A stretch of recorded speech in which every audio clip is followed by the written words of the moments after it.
everybody, my name is Hope and welcome back to my channel. I like musicals, though part of my life, and today I'm going to be giving you the ultimate guide for drama school auditions. Now, I know when I started out doing drama school auditions, I had absolutely no idea what I was doing, and I thought I knew everything. How wrong was I? So I thought, because I literally did 3 years of drama school auditions and did a foundation at Italia Conti, and I'm now going on to do my degree at another school, which I will announce probably in the next video, might as well. I thought I had enough experience and I've been taught enough about drama school auditions that I could share it with you. This video is mainly going to focus on in-person auditions. Obviously, I know self-tape auditions are also a really big thing, so if people would like me to make a video on that, please let me know. And before we get into this video, remember you can follow me at my social media. You can find me at x on Instagram, HopeWilson45 on TikTok, and HopeWilson with 2 N's and an underscore on Twitter. And you can also like, subscribe, and do all that amazing stuff, because you know it really helps me out. But without further ado, let's get into the video. Okay, so I'm going to start with songs, aka the singing portion of drama school auditions. So my first tip is pick a song that you can do easily. Easily is the key word here. Do not pick a song which you cannot sing 100% confidently just for the sake of showing off. The song you sing at an audition should be a song you could sing anytime, any place. If there's a big no every time you sing the song and you're like, I'm not sure if I'm going to hit that, don't pick it. You're going to be nervous and it's going to affect your performance, and you want to be able to focus on your performance, not on how your voice is sounding. You want to be able to go into that room and sing that song like it's just another day at the office. So pick smart. Next, pick a song with range. Even though you want a song that you find easy to sing, you want to pick a song with range. You want a decent vocal range showing off your higher and your lower voice, as well as all the different techniques that you are able to do, as well as emotional range. You want to be able to show different emotions over the span of your cut. If your song has the same emotions, the same words for the entire song, you're going to get unengaging very quickly. So make sure your song or your cut has the emotional and vocal range that you need. Cutting your music. Speaking of a cut, make sure that you stay within the set brief of time that is given to you on your audition brief. Your cut can be slightly over or slightly under, but I would aim for it to be no more than 10 to 15 seconds over or under. Unless they specify a 32 bar cut or a 16 bar cut, I would stick to that 32 bar cut set. Make sure your sheet music is drawn and cut clearly with pencil preferably. There are tutorials on how to cut sheet music online, but just make it clear where you start, end, you cut through the entire bar, you take out unnecessary pages, and make sure your cut makes sense. Don't start halfway through a chorus, don't finish midway through a phrase. Make sure it is taped or put in a folder clearly for the pianist to see, because the pianist is your best friend in that audition. Knowing the context. There are certain questions about your character which you should know the answer to as a performer. What is the name of your character? What has just happened to them? Where is the song in the show? How far along in their character arc are they? Why are they singing? What do they want? Who are they singing to? You should also know who wrote the show and what musical your song is from.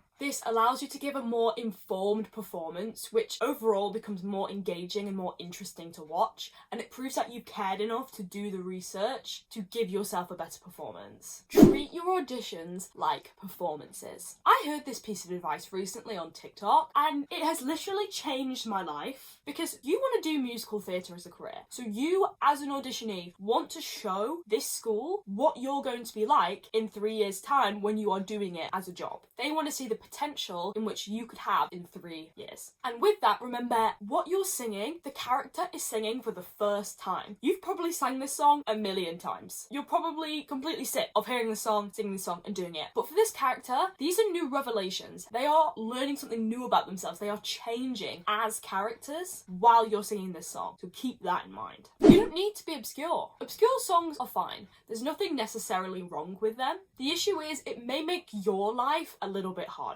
Firstly, if the pianist doesn't know your song, even if you give them a tempo, they may not play it correctly. If the panel doesn't know it, they're having to judge you on a song that they also know nothing about. So if you want to be obscure, that's okay. Just be aware of the risks. Pick a song that you want to sing. It doesn't matter if it's Sondheim, JRB, or some random person you've never heard of before. This is your audition. Do what you want to. Introductions. Not every school will do this, but I would say a few of them do, and that is introducing your pieces. Before you start, you'll probably need to say something like, "Hi, my name is your name. I will be singing a song from this musical." This sounds simple, but trust me, it's a lot harder than you think, especially when you're nervous. You'll obviously introduce yourself to the pianist. I would say be nice, and when giving the pianist your sheet music, give it to them for them to put it on the stand, and ask them if they would like a tempo. If they say no, which does happen, it happened to me, you can follow up with, "Are you sure?" But they will likely say yes, and you just have to kind of take that and hope for the best. But if they say yes, I feel like the general consensus of the best method that I've heard is tapping it on your leg and singing it quietly for them to gauge your tempo. Act.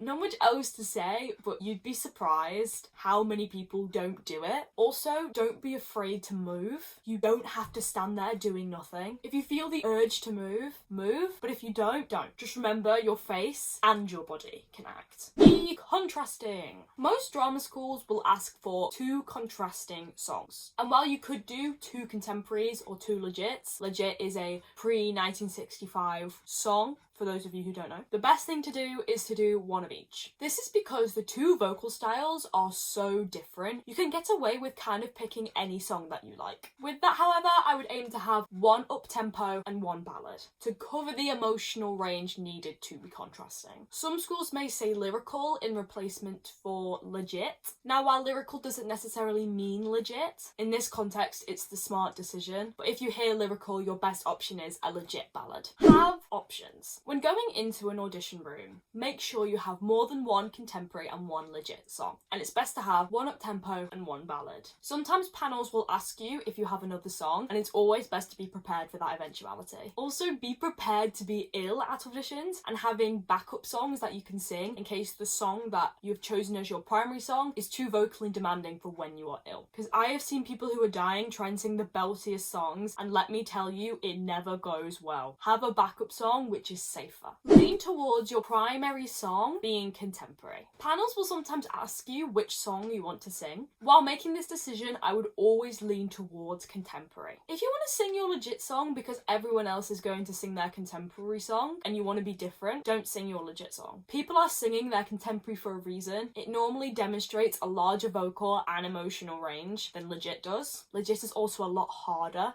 but contemporary is generally more interesting to watch. I'm a legit singer through and through, but even I would probably not choose to do a legit song under most circumstances, and would lean more towards a legit contemporary if that's what you're after. Legit, when taken out of its context, is usually quite boring, and nobody wants to sit through a boring song. And if you can find a way to make it engaging, pick it. If you are a strong legit singer and not a strong contemporary singer, pick your legit song. If you are more comfortable singing your legit song, pick your legit song. You are trying to put your best foot forward in that audition room, but just know, unless you are a legit singer or you want to sing your legit, it's probably better not to, because singing a song that you're not as good at singing for the sake of being different won't make you stand out, it'll just make you less appealing. If there's a song you don't want to sing, don't give it as an option. If you have a song that you don't want to sing, don't offer it as an option, because I can speak from my experience and a lot of people that I know's experience, they always pick the song that you don't want to sing. I had a recall where, because I'd already sang my contemporary and my legit song, they wanted to hear something else. I had a multitude of options, but the option that they picked was only in my rep because I didn't have any contemporary belting songs and I felt like I needed the variety. And of course, they picked that song. I didn't have a cut. I'd sang this song I think twice with a pianist. I hadn't gone out of my way to practice this song, and I had to sing it in front of a panel for the first time. For anyone that cares, that recall actually went pretty well, but let's just say I got lucky.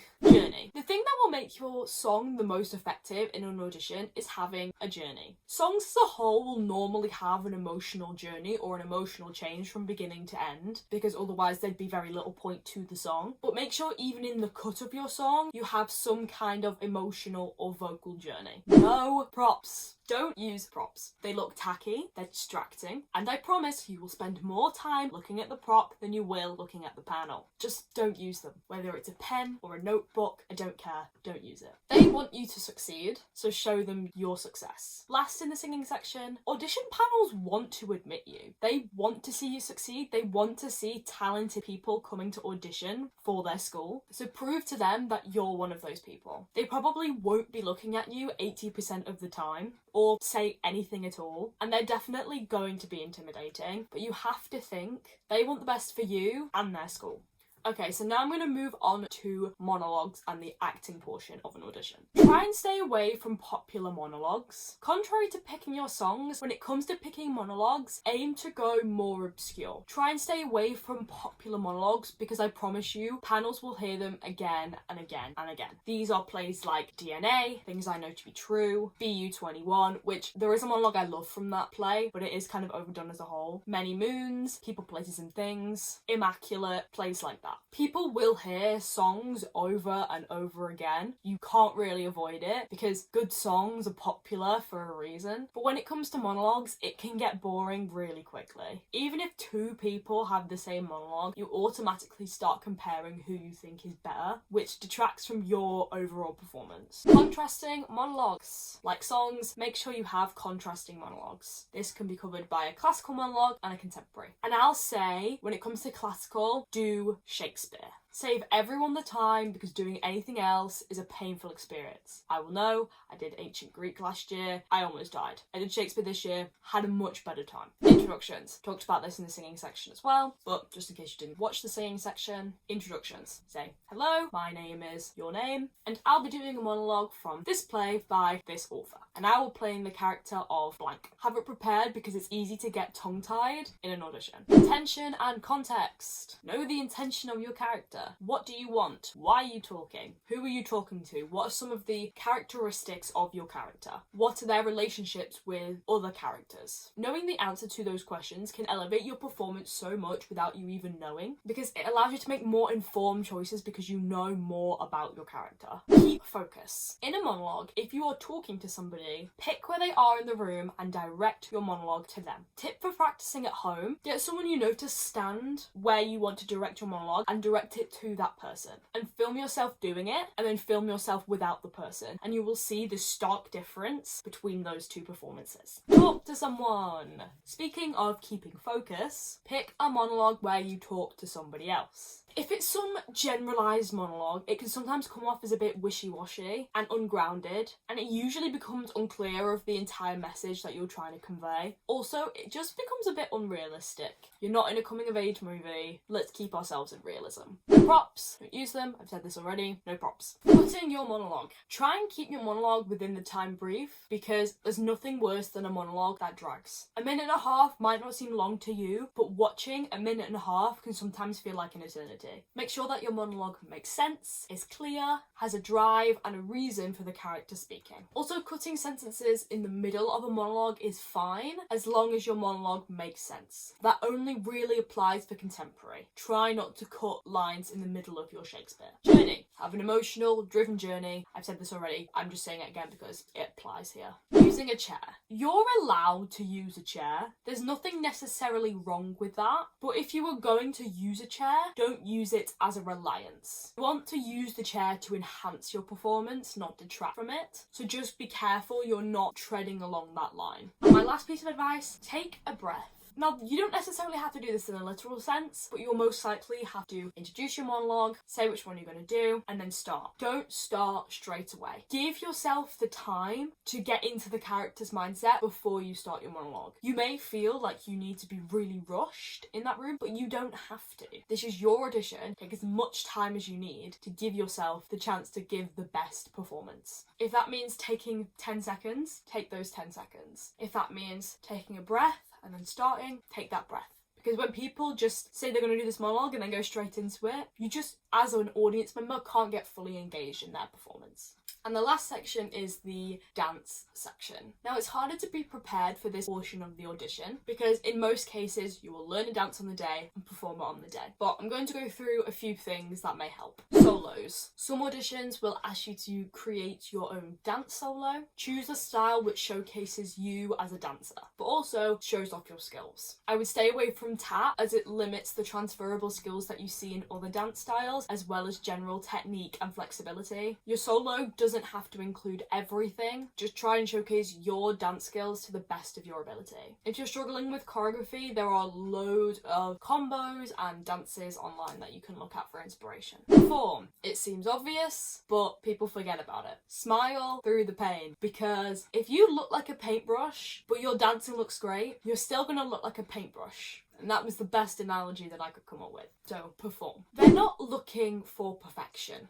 If you don't dance perfectly, it's not the end of the world. As long as you carry on and you try your best, that's okay. Nobody in that room is going to be perfect, so don't think you have to be. Bring the right uniform. This may sound obvious, but sometimes when you're nervous, you're thinking about your performance, you're not thinking about the preparation. I would say bring a black and a coloured leotard, jazz shoes and ballet shoes, jazz tights and ballet tights, and anything else that you like as a dancer. So if you like to dance in foot thongs or anything like that, bring it with you. You want to bring things that look presentable to an audition panel, but that also you're comfortable dancing in. Ballet.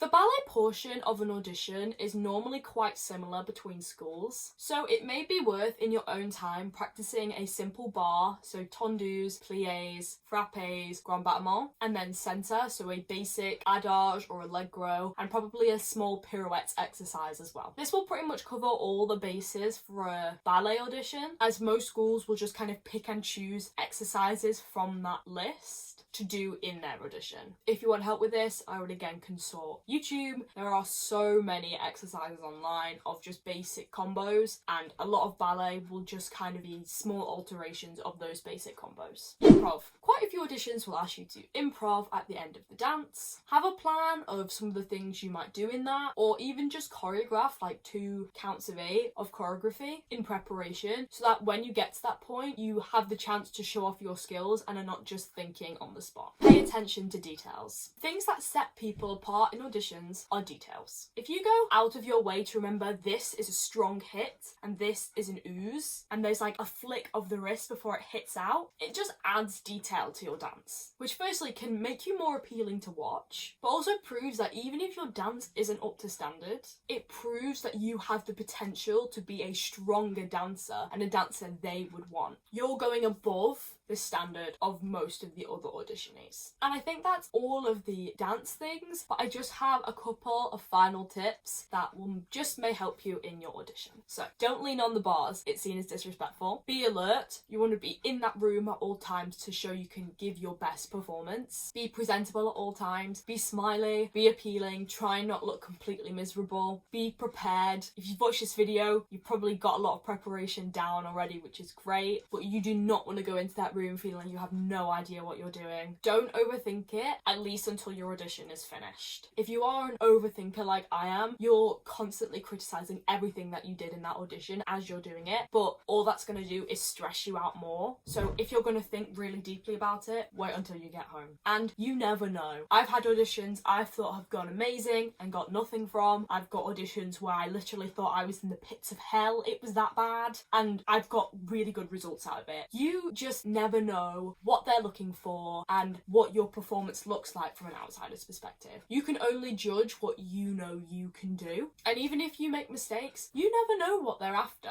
So don't beat yourself up about it. All you can do is try your best. So I think they're all of my ultimate guide to drama school tips. There were obviously a lot of tips in there, and if people have questions, feel free to write in the comments down below other questions that you might have. I am so happy to answer them. Like I said, if you would like me to make a video on self-tape auditions, I can do that if people would like to. Write it in the comments down below if that's the case. And if you want me to make any other like audition videos, like how to find monologues, how to find songs, how to decide what to do, just let me know in the comments, or you can speak to me on different social medias. Like I said, you can find me at XWilsonX on Instagram, HopeWilson with 2 N's and _ on Twitter, and HopeWilson45 on TikTok. But I think that's all I have to say. I hope this video has been helpful. Like this video if you like it, and subscribe subscribe if you feel like it too. You know, it always helps me out. But keep enjoying musicals as much as me, and I will see you in the next one.